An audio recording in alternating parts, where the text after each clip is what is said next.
नमस्कार, grand news में आपका स्वागत है। मैं आपके साथ सिमरन कौर। ग्रैंड न्यूज की खबरों से पहले नजर डालते हैं आज की हेडलाइंस पर। राजनांदगांव के केबल व्यवसाय में हेराफेरी, ग्रैंड विजन के पार्टनर ने कंपनी के साथ की करोड़ों की धोखाधड़ी। महाराजा अग्रसेन इंटरनेशनल कॉलेज में 2 दिवसीय वार्षिक खेल प्रतियोगिता का आयोजन। छत्तीसगढ़ टेनिस एसोसिएशन के महासचिव गुरुचरण सिंह होरा ने मशाल जलाकर की शुरुआत।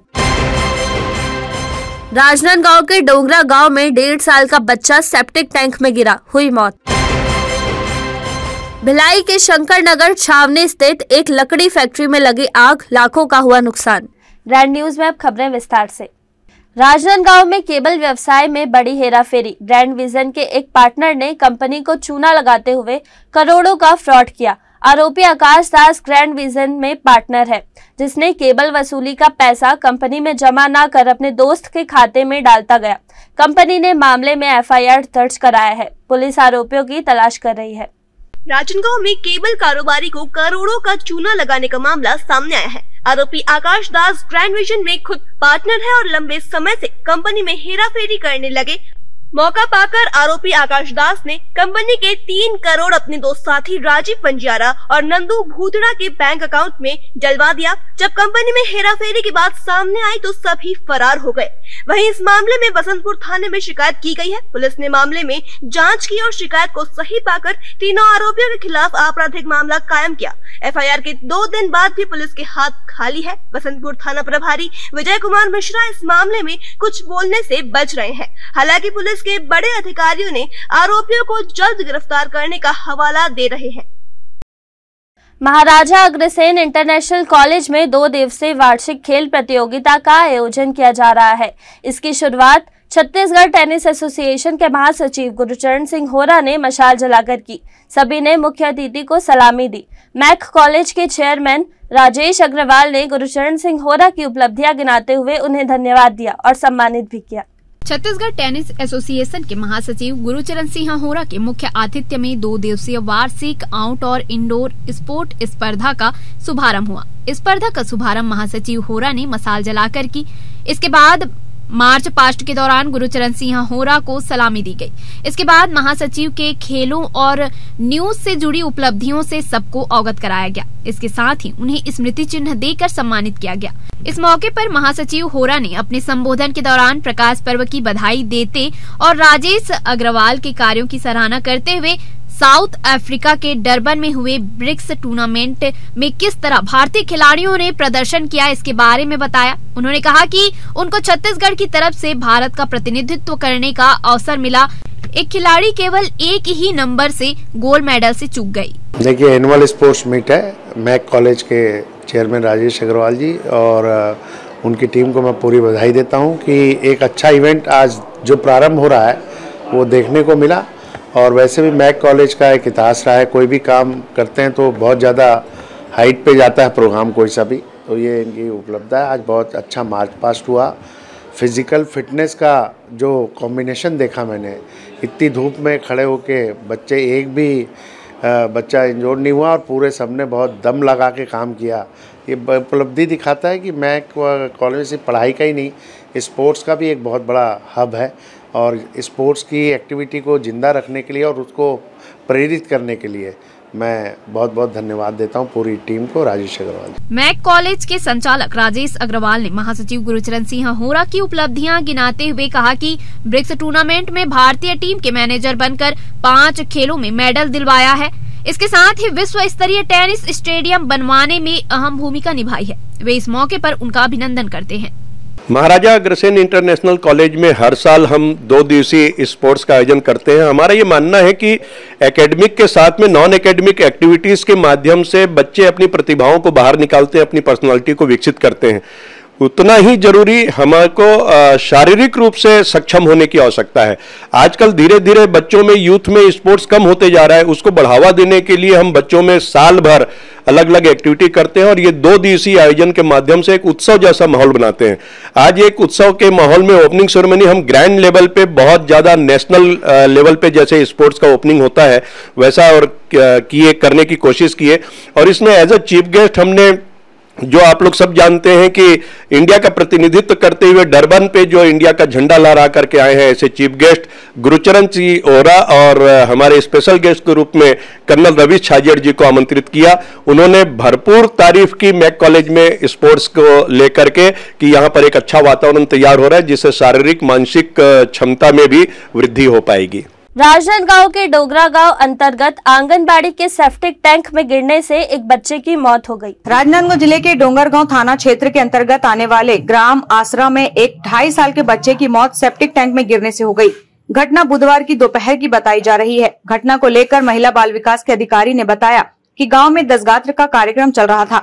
इस दौरान बच्चा अपने दादी के साथ तालाब की ओर निकला था, लेकिन बच्चे की दादी ने बच्चे को घर लौटने कहा और बच्चा घर जाते वक्त खेलते खेलते आंगनबाड़ी के सेप्टिक टैंक के 10 फीट गड्ढे में गिर गया।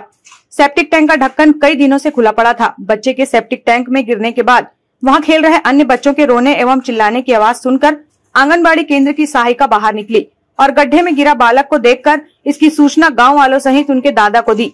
बाद में ग्रामीणों की मदद से बच्चे को बाहर निकाला गया और तुरंत उपचार के लिए डोंगरगांव सामुदायिक स्वास्थ्य केंद्र पहुंचाया गया, जहां डॉक्टरों ने बालक को मृत घोषित कर दिया। महिला बाल विकास विभाग के प्रभारी अधिकारी MS रावटे ने बताया, लापरवाही बरतने के मामले में आंगनबाड़ी कार्यकर्ता अनसुईया करियाम को निलंबित कर दिया गया है। वहीं परियोजना अधिकारी और सुपरवाइजर को कारण बताओ नोटिस जारी किया गया है।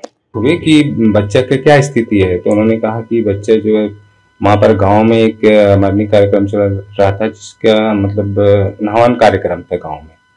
तो छोटा बच्चा है, 2-2.5 साल का बच्चा है, तो वो घर में ही था जो अपने दादी के साथ जाने के लिए अचानक निकला था। तो उसकी दादी ने उसको वापस भेजा भी था, लेकिन वो बच्चा घर आते आते वो अपना हो गया और उसकी दादी को पता ही नहीं चला। तो वो बच्चे जो है खेलते खेलते अचानक वहां तक पहुंच गया और उसके साथ में एक और बच्चा था, जो 2 बच्चे थे। तो वो एक बच्चा जो है खेलते खेलते अचानक गिर गया वहां पर खुला इसमें। और तो बच्चे उनके साथ में जो था वो छोटे बच्चे थे, वो भी तो वो अचानक रोने लगे। फिर और कोई महिला आई और उसको देखी, फिर आंगनबाड़ी सहायिका को बताई। तो सहायिका जो है फिर जाके देखी तो बच्चा तो गिरा हुआ है, तो उसके दादा को बुला करके लाए और वो बच्चे को दिखाए, तो निकाल करके उसके किए। तब तक सांस वगैरह चल रहे थे, तो तत्काल जो प्राथमिक उपचार होती है PSC वगैरह ले करके गए। फिर वहां से डोंगरगांव लेकर के गए थे।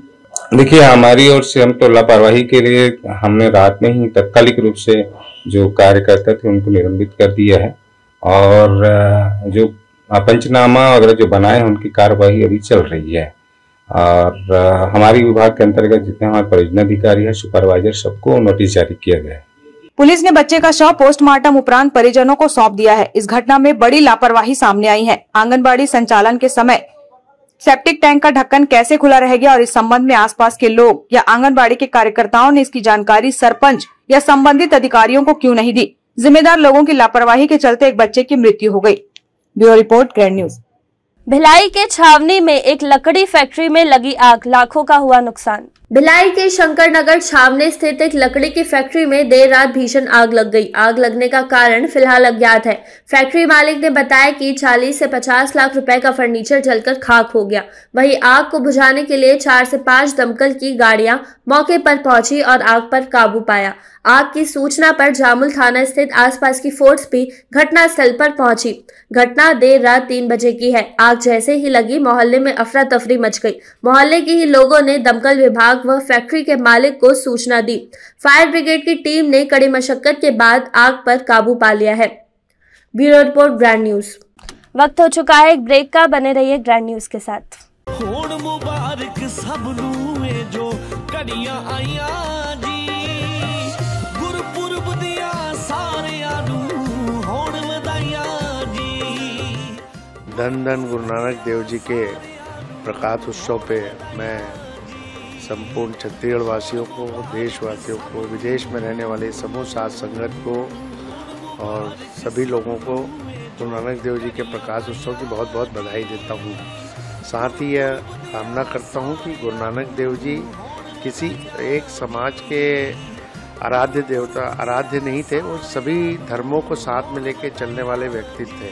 हम उनके आदर्शों पे चलेंगे तो निश्चित रूप से ये भारतवर्ष जो है एक महान भारतवर्ष बनेगा। ऐसी मैं शुभकामनाएं करता हूँ।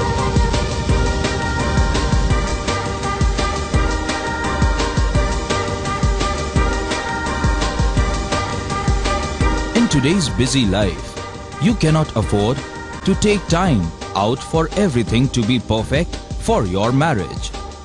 And you cannot compromise on quality of service for your guests. Our customized marriage packages are made just according to your wish. This presentation will acquaint you with the different luxury packed marriage packages available. This package has an elaborate menu with 60 mouth-watering items. Bharat Swagat including welcome drink, snacks and sweets. A breathtakingly decorated welcome gate and the arena decorated with flowers. To give you the best colors in view, we organize special light effects for all areas. We take care of decorating the groom's car to its best attire and exclusive DJ beats for extreme fun and valet parking to make your guests feel like an emperor. Our exclusive add-ons give you unlimited freedom to customize your ceremony to its best.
Break के बाद आपका स्वागत है। मारपीट के बाद आरोपी पार्षद और उसके बेटे की गिरफ्तारी न होने पर नाराज सतपाल सिंह मोबाइल टावर पर चढ़ा। सेक्टर 10 में मोबाइल टावर पर व्यक्ति के चढ़ने की सूचना मिलते ही पुलिस अधिकारी और एसडीआरएफ टीम भी मौके पर पहुंची और सतपाल सिंह को समझाती रही। सूचना पर सांसद दुर्ग विजय बघेल भी पहुंचे और उन्होंने सतपाल से फोन पर बात कर जल्द कार्रवाई का आश्वासन दिया। इसके बाद सतपाल सिंह कड़ी मशक्कत के बाद टावर से नीचे उतारे गए। आपको बता दें कि पार्षद अभय सोनी और उसके बेटे की गिरफ्तारी नहीं होने से नाराज पीड़ित सतपाल सिंह सेक्टर 10 मार्केट स्थित मोबाइल टावर पर चढ़ गए। बाद में मौके पर पहुंचे सांसद विजय बघेल ने उनसे फोन पर बात कर आरोपियों की गिरफ्तारी की बात कही, तब जाकर सतपाल टावर से उतरे। देखिए, जनप्रतिनिधि के ऊपर तो खैर कोई भी ऐसी टिप्पणी करे कि वो अपने कर्तव्यों का निर्वहन ठीक से नहीं कर पा रहे हैं, तो इसमें आक्रोशित होने की कोई जरूरत नहीं है। और अगर कचड़े के या साफ सफाई के बारे में सतपाल भाई ने बात की पार्षद जी से, अभय जी से, तो उसको सुलझा लेना चाहिए आपस में बैठ के, इतना आक्रोशित ना हो। और थाने में भी मारपीट हुई है, वीडियो मैंने देखा है, तो इस तरह के घटना नहीं घटनी चाहिए, ये अच्छी बात नहीं है। और अगर घटना घटी है तो पुलिस को संज्ञान में लेके उस पर तत्काल कार्रवाई हो, क्योंकि पगड़ी को भी उसके पकड़ के उनके साथ मारपीट की है। और सिख समाज के लोग पगड़ी को बड़ा अपना मान सम्मान समझते हैं, सर कट जाए लेकिन पगड़ी ना उतरे, ये भाव उनका रहता है और उनको इतना आघात पहुंचा। और उसी पीड़ा और दर्द से वो पुलिस से न्याय मांग रहे थे। 5 दिन से गिरफ्तारी नहीं हुई थी और उसके कारण आक्रोश में आके टावर में चढ़ गए। लेकिन इतना बड़ा कदम नहीं उठाना चाहिए। और जनप्रतिनिधि हैं यहाँ पे और लोग भी हैं, थाने में जाके वो अपना इंसाफ मांग सकते थे, मगर ये कदम उठाए। और सबकी समझाई से मैंने भी टेलीफोन से बात की, उनसे निवेदन की आजा भाई, टीआई से बात की, सीएसपी से बात की मैंने, और उनकी गिरफ्तारी मेरे आने के बाद 10-15 मिनट में हो गई थी और उसको समझाया गया और वो आज नीचे उतरे हैं सुरक्षित। मैं उनको देखिए, अर्ली मॉर्निंग हमें सूचना मिली, एसपी सर ने फोन करके बताया कि एक आदमी टावर पे चढ़ गया है, आप रेस्क्यू के लिए तत्काल जाइए। तत्काल हम अपनी टीम को रवाना किया, मैं खुद तो यहाँ पे आया और सतपाल सिंह नाम के एक व्यक्ति यहाँ पे टावर पे चढ़े हुए थे, उनसे बातचीत भी हुई। उनकी कुछ समस्याएं थी कि साथ उनके साथ कुछ दिन पहले मारपीट हुई थी और आरोपियों की गिरफ्तारी नहीं हुई थी और गिरफ्तारी की मांग पे अड़े हुए थे। गिरफ्तारी होने के बाद वो मान गए और नीचे आए हैं और एक सफल रेस्क्यू हुआ है और उनको हॉस्पिटल ले जाया गया है। Bureau report brand news. लगभग 26 दिनों के लंबे इंतजार के बाद मतगणना कार्य रविवार 3 दिसंबर को शहर के बसंतपुर वेयरहाउस के गोदाम में प्रारंभ किया जाएगा। राजनांदगांव विधानसभा की 4 सीटों पर प्रथम चरण के तहत संपन्न हुए विधानसभा चुनाव की मतगणना के लिए रविवार 3 दिसंबर को सुबह 8 बजे से Chhattisgarh state warehousing corporation Basantpur स्थित मतगणना केंद्र में मतों की गिनती की जाएगी।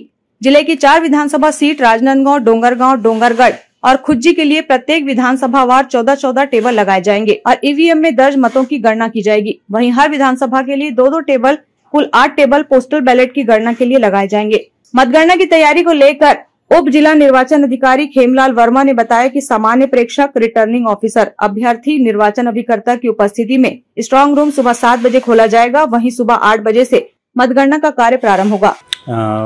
राजनांदगांव जिले में 4 विधानसभाओं की मतगणना होनी है, जो कि state warehousing corporation Basantpur campus Rajnandgaon में होनी है। चारों विधानसभा के लिए 4 काउंटिंग हॉल बनाए गए हैं। इन 4 काउंटिंग हॉल से लगा हुआ एक हमने मीडिया के लिए, निर्वाचन अभिकर्ता या फिर अभ्यर्थी के बैठने के लिए और मीडिया सेंटर के साथ साथ जो अन्य स्टाफ जो रिजर्व के रूप में रहेंगे, और इसके साथ ही समय समय पर राउंड वाइज उद्घोषणा करने के लिए जो स्टाफ लगे हुए हैं, इन सब के लिए भी एक हॉल वही मतगणना कक्ष से लगा हुआ हमने तय किया हुआ है और सभी तैयारियां उसमें हो चुकी हैं। मतगणना के लिए प्रत्येक विधानसभा में 14 टेबल ईवीएम के मतों की गणना के लिए और इसके अलावा 2 टेबल पोस्टल बैलेट की गिनती के लिए लगाई जा रही है। इसके अलावा आरओ और प्रत्येक 7 टेबल के ऊपर एक एआरओ, इस तरह से 2 एआरओ, 1 आरओ प्रत्येक विधानसभा में मतगणना कक्ष में रहेंगे। मतगणना करने के लिए जो काउंटिंग स्टाफ लगाया गया है, इनकी संख्या प्रत्येक विधानसभा में 114 रहेगी और इसके साथ साथ जो भृत्य हैं, जो मतगणना के लिए मतदान मशीनों को लेकर के आएंगे, उनकी भी संख्या प्रत्येक विधानसभा में 18 रहेगी। 7 जो प्यून है वो 7 प्रत्येक टेबल के लिए 1 प्यून रहेंगे। इस प्रकार से मतगणना के लिए सभी कर्मचारियों की ड्यूटी लगाई जा रही है। प्रथम रैंडमाइजेशन हमारा हो गया है। द्वितीय रैंडमाइजेशन 2 दिन पहले होगा, यानी 1 तारीख को रैंडमाइजेशन होगा, जिसमें हम मतगणना के दलों को उनका विधानसभा बताएंगे। अभी हमने उनको विधानसभा नहीं बताया है। इसके अलावा जो पोस्टल बैलेट हमको आज तक प्राप्त हो गया है, 4230 पोस्टल बैलेट प्राप्त हुए हैं। प्रत्येक विधानसभा में लगभग 1000 पोस्टल बैलेट एक औसत आया है। 500 पे 1 टेबल लगाने का प्रावधान है। हम 500 पे 1 के हिसाब से प्रत्येक विधानसभा में डाक मतपत्रों की गणना के लिए 2-2 टेबल लगा रहे हैं। इसके अलावा सभी प्रकार का प्रशिक्षण जो होना है, उसमें 25 तारीख को स्टेट लेवल के जो मास्टर ट्रेनर्स हैं, वो हमारे जिला स्तर के अधिकारियों को और मास्टर ट्रेनर्स को प्रशिक्षण देंगे। उसके बाद हम 25 तारीख को ही शाम 5 बजे अभ्यर्थी, उनके निर्वाचन अभिकर्ता और जो गणना अभिकर्ता के रूप में नियुक्त होने वाले हैं, उनका भी हमने प्रशिक्षण रखा है, ताकि उनको भली भांति प्रवेश, मतगणना कक्षों में बैठने के तरीके और उनके आवागमन, उनके पासेस और क्या ले जाना है, क्या नहीं ले जाना है, प्रतिबंधित वस्तुओं के बारे में और मतगणना की प्रक्रिया के बारे में हम उनको विस्तार से पहले से ही बता देंगे, ताकि उनके मन में किसी प्रकार की दुविधा ना रहे। इसके अलावा मतगणना की पूरी व्यवस्था हमने कर ली है। मतगणना की व्यवस्था के तहत जो स्टाफ लगाए गए हैं, उनका प्रशिक्षण 28 तारीख को हम जिला पंचायत में रख रहे हैं 3 पालियों में, ताकि उनको भली भांति प्रशिक्षित किया जा सके। ये तो केवल थ्योरी वाली प्रशिक्षण होगी। इनको हम वास्तविक प्रैक्टिकल, प्रायोगिक जो होगा वो मतगणना कक्ष में उपस्थित करा करके 2 तारीख को प्रातः 11 बजे प्रैक्टिकल हम उनको प्रशिक्षण देंगे, ताकि किसी प्रकार की कोई त्रुटि ना हो। इसके अलावा हमने मतगणना कक्षों में वीडियोग्राफी की व्यवस्था की है, सीसीटीवी भी लगाया हुआ है, ताकि किसी प्रकार की कोई इसमें दुविधा ना रहे, पूरी पारदर्शिता बनी रहे। ऑब्जर्वर समय प्रत्येक चरण के मतगणना मशीनों के परिणामों में से 2 टेबल की परिणाम को पुनः अपने स्टाफ के माध्यम से परीक्षण करा सकते हैं, क्योंकि ये ताकि 0% त्रुटि इसमें हो, त्रुटि रहित मतगणना हो। इस बात के लिए ईसीआई ने विशेष रूप से ऑब्जर्वर को नियुक्त किया है, ताकि किसी प्रकार की कोई दिक्कत ना हो और पूरी पारदर्शिता बनी रहे। Bureau report grand news. Sikh समाज के द्वारा भानु प्रतापपुर में निकाला गया नगर कीर्तन। बड़ी संख्या में सिख समाज के लोग हुए शामिल। गुरु ग्रंथ साहिब जी के गुजरने के पहले सिख समाज की महिलाओं द्वारा मार्ग पर पानी छिड़ककर, झाड़ू लगाकर सड़कों को स्वच्छ किया गया। उसके पश्चात पूरे मार्ग पर फूलों की बारिश की गई। भानु प्रतापपुर के मुख्य मार्गों पर देर शाम से निकाला गया नगर कीर्तन रात तक चलता रहा। इस दौरान सुरक्षा के साथ साथ यातायात को व्यवस्थित करने के लिए बड़ी संख्या में पुलिस बल तैनात किया गया था। नगर कीर्तन में भानु प्रतापपुर के मुख्य चौक पर सिख समाज के बाहर से आए प्रतिनिधि मंडल ने करतबों का प्रदर्शन भी किया। प्रदर्शन के दौरान नन्हे बच्चों के द्वारा भी अपनी कला का प्रदर्शन कर लोगों को अचंभित किया। एक वाहन पर अमृतसर के स्वर्ण मंदिर की झांकी भी निकाली गई, जिसने सभी लोगों का मन मोह लिया। भानु प्रतापपुर में सिख संगत द्वारा गुरु पर्व के पूर्व यह आयोजन किया गया। 5 प्यारे जो हमारे बनते हैं उनको साथ लेके उनसे गुरु ग्रंथ साहिब की आज्ञा लेके नगर कीर्तन की रंगता की। हम लोग जो है दुर्ग से हम चक्र गोविंद के शस्त्र विद्या अखाड़ा दुर्ग से आए हैं, जो यहाँ पर आके अपने शस्त्र विद्या के अखाड़े के प्रदर्शन कर रहे हैं। और ये हमारे पास बच्चियाँ और बच्चे सब आए हुए हैं। जो बच्चियाँ भी हैं, ऐसा कोई प्रोफेशनल नहीं है, खाली सिख कौम को प्रचार और प्रमोट करने के लिए अलग अलग जगह ऑल ओवर इंडिया में ये बच्चे जाते हैं और प्रदर्शन करते हैं। और बहुत ही प्यार वाली संगत जो यहाँ भानु प्रतापपुर की सिख समाज की और दूसरे समाजों के लोगों ने बहुत स्वागत किया। उनका भी हम तहे दिल से शुक्रिया अदा करते हैं, जिन्होंने इस उपराले को हमारे साथ मिलके और अच्छा बनाया। Bureau report, grand news. Hyderabad में आयोजित all India karate open championship में छत्तीसगढ़ की नेहा यादव ने जीता गोल्ड मेडल। हैदराबाद के तेलंगाना में 17 नवंबर से शुरू होकर 19 नवंबर तक खेली गई ऑल इंडिया कराटे चैंपियनशिप में छत्तीसगढ़ की टीम ने जीत हासिल कर प्रथम स्थान में अपना नाम दर्ज किया है। तेलंगाना के doctor Bhimrao Ambedkar indoor stadium में आयोजित हुई इस प्रतियोगिता में राजनांदगांव की नेहा यादव ने सीनियर बालिका वर्ग में मध्य प्रदेश को हराते हुए छत्तीसगढ़ का नाम रोशन किया है। इस उपलब्धि पर नेहा यादव को 50,000 रूपए नगद और गोल्ड मेडल प्रदान किया गया है। प्रतियोगिता को लेकर नेहा यादव के कोच आदिल खान ने बताया कि 3 दिनों तक चली इस प्रतियोगिता में देश भर के 1500 खिलाड़ियों ने हिस्सा लिया था, जिसमें नेहा यादव ने छत्तीसगढ़ टीम से खेलते हुए पहला स्थान प्राप्त किया है। कराटे खिलाड़ी नेहा यादव ने बताया कि उन्होंने मध्य प्रदेश की टीम को 8 के मुकाबले 2 अंक से पराजित कर प्रथम स्थान हासिल किया। ऑल इंडिया कराटे चैंपियनशिप में छत्तीसगढ़ की टीम से खेलते हुए जूनियर वर्ग बालिका में राजनांदगांव की मोनिका ढीमर ने सिल्वर मेडल और 20,000 रूपए नगद जीता है। इसी तरह बालक वर्ग में ओम राजपूत ने भी सिल्वर मेडल और 5,000 रूपए नगद पुरस्कार जीतकर राजनांदगांव जिले का नाम रोशन किया है। Bureau report, grand news. आज के बुलेटिन में फिलहाल इतना ही। मुझे इजाजत दीजिए। नमस्कार।